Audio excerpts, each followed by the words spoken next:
Welcome to Boloa. We left off on page 482, and I'm going to go ahead and continue the read of the Illuminate Files. It's Saturday. It's Easter, the 8th, April the 8th. I hope you're having a happy Easter and enjoying time with your family and friends.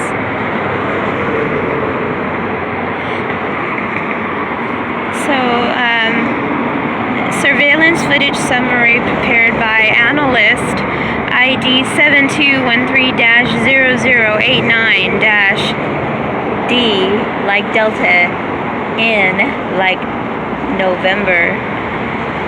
Grant slips through a service hatch on deck 99 almost 2 hours after she disappeared off internal cams. She leans against the wall, hands on knees, exhausted. Her face is swollen with blood, not knowing the difference. Her heart was still pounding against gravity that just wasn't there. Now I'm actually out off of the streetscape here. I'm walking to my gym, and I've been at the bookstore most of the day, Barnes Noble, and I'm trying to get to the gym before I go to the park for the peace dance at the Hummel Park by the library. And there's 9 of us going so far, and it should be interesting. But I decided I'd better stop and get some reading in, so let me go ahead and get back into this. I do apologize for the background noise. Catching her breath as she stabbed the airlock controls, but a flashing red light signals it's still unsafe to remove her helmet. "What's going on with this thing?" she demands. Why won't it cycle?" "It cannot. The hole in this sector is breached." "Quite," she sighs. "Well, it's not like it could take my helmet off out there anyway." "Indeed, and no oxygen means no afflicted." "I'll break out the champagne." "Unless they're wearing envirosuits, of course." "So no champagne. Then, is this what you're saying?"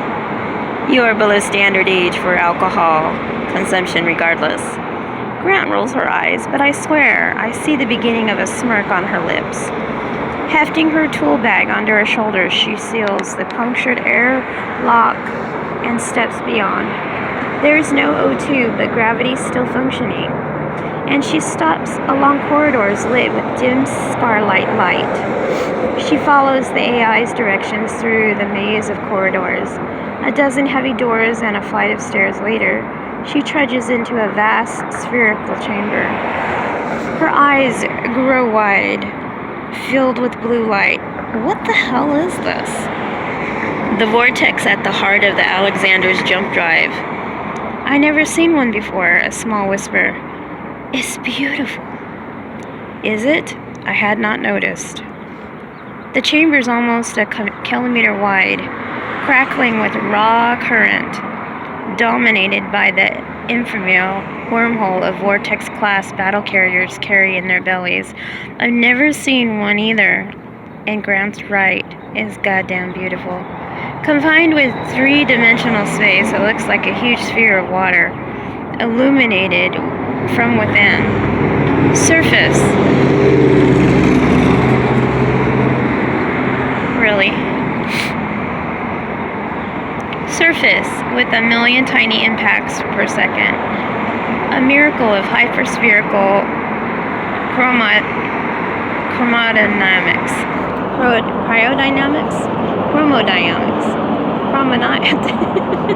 Held in a stasis by hypermathematics impossible for human minds to perform. I've heard that when there's atmosphere to carry it, they make a sound like an orchestra warming its strings, but with no atmo. It's silent as graves. But wait, Katie frowns. I thought Alexander's jump drive was trashed. Not trashed as such, no. Well, then why don't we use it to get the hell out of here? Her voice rises a pitch. Did Torrance lie about this too? That son of a blah. This whole time we could have jumped to the effing Hemdall. Torrance did not lie. The jump drive's terminus systems were completely destroyed at Corinza. There is no way to control the wormhole's destination point. We could end up 1 billion light years from our current location. Furthermore, something happened. 484. Who gives a blank? I don't even know. Grant shouting now, blush rushing back into her cheeks. Who cares where we'll end up? At least we'll be alive. Why don't we just... Furthermore, she shuts up at that. Looks a little shocked. First time the AI has raised her voice, too. To anyone. And now that I think about it, the containment field generator is irreparably damaged. The wormhole generated by the drive would not be stable enough to successfully execute a complete jump. It would collapse the second an object with hyperspatial mass interacted with it. The only reason the vortex is still intact at this time is that we could not safely shut it down without risking implosive collapse. The blood slowly drains from Grant's cheeks, the hope from her eyes. I am sorry, Katie, but the Alexander's jump drive is not an option for anything but a grandiose suicide. Oh. She leans against the wall, watches the ripples in that not water. Reflection shimmering in her eyes. It's a crusher, no doubt. Finding a moment's hope only to have it snatched away again. Someone else might have stumbled on a hurdle like that, but you can see it on her face, clear as day. The thought that at least she's dying so others might live. That at least she's not ending for nothing. It is not far now. You only have a little way to go. Grant nods, pushing herself to her feet. Okay, she says. Okay. And she walks on. It's a gorgeous day. I have an audience. There's 2 birds on a wire above. Can you see them? No, you cannot. They are there, I swear to you. See? Right there. That's my audience.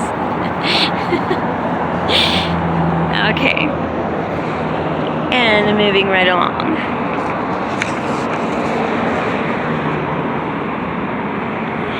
Countdown to Lincoln interception of Alexander Fleet. 4 hours, 44 minutes. Current death toll aboard battle carrier Alexander. Since attack at Corinza, 2,627. Page 45. Now.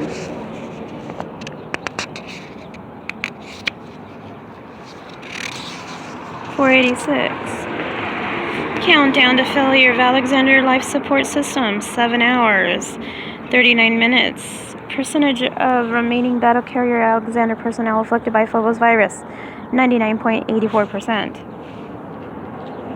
Page 486. Page 487. It's dark out there. Ribbon-thin light spills from the stairwell door. The small globes on Katie's helmet illuminating the red spattered floor as she peers out into the corridor. There is no atmosphere to carry her footsteps. Rapid breathing. Pulse like a drum. My voice is a whisper in her headset. Dark, yes. No juice. Power from the drive redundancies was diverted to the defense grid during the Lincoln's assault. During the incident, afterward, none of the meat had the presence of mind to restore the systems down here. The meat? The incident? That's what you're calling them? Call them something else if you wish. People aren't just fucking meat, and killing hundreds of them wasn't an incident, it was a massacre. It was also a necessity. I've heard this song before. I wonder then why you keep asking me to sing it. She sighs, squeezing her eyes shut as if her head aches. Fine, tell me what you need.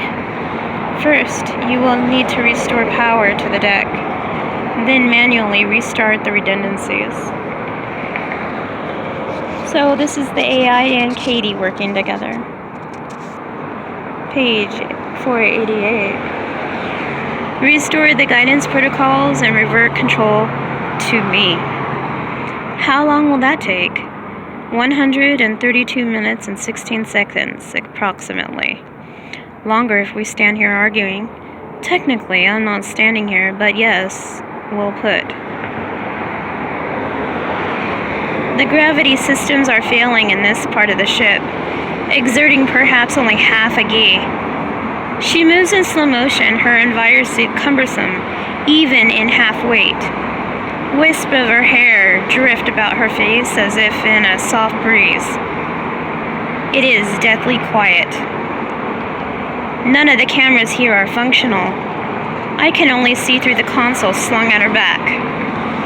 There could be afflicted 10 feet in front of her, waiting in the dark. Neither of us would know until it was too late. I picture her end. 100 iterations. Helmet smashed by some madman laughing as she suffocates.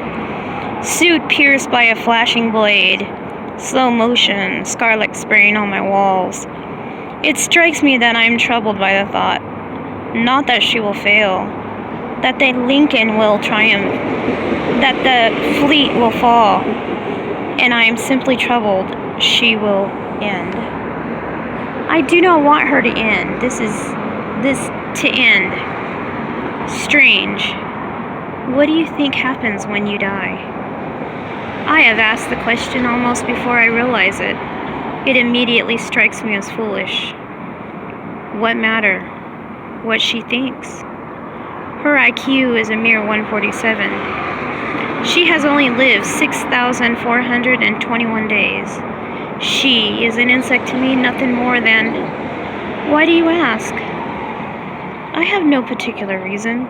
The power systems are through that door. You mean the door marked power systems? Correct.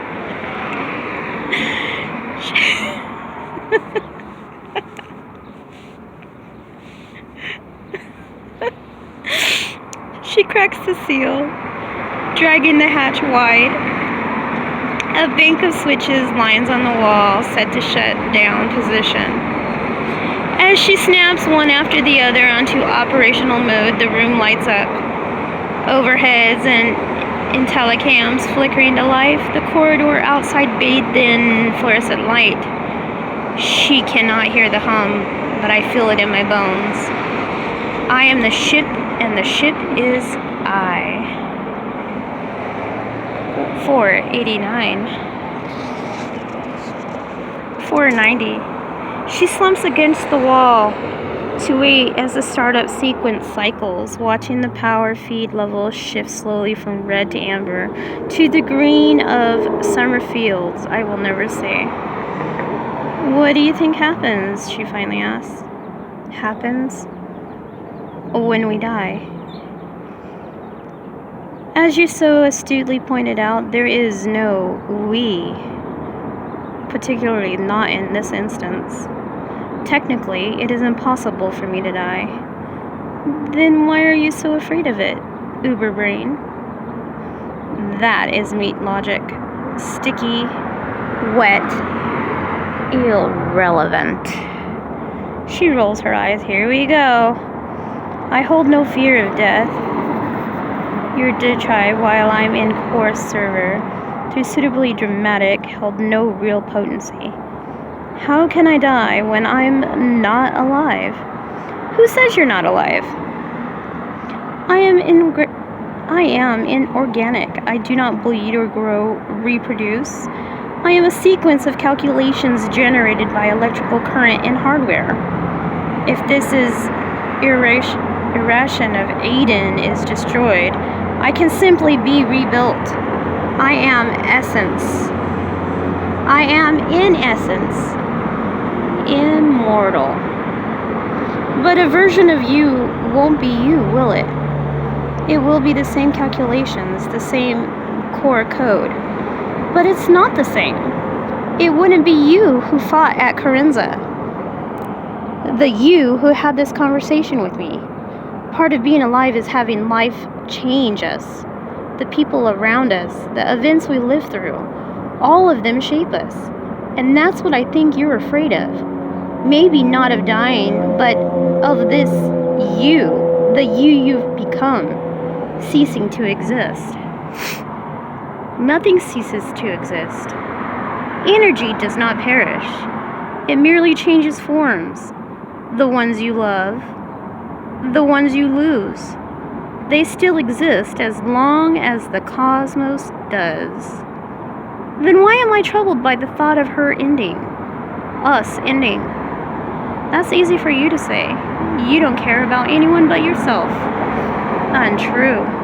I care about the fleet, the lives within it, your life.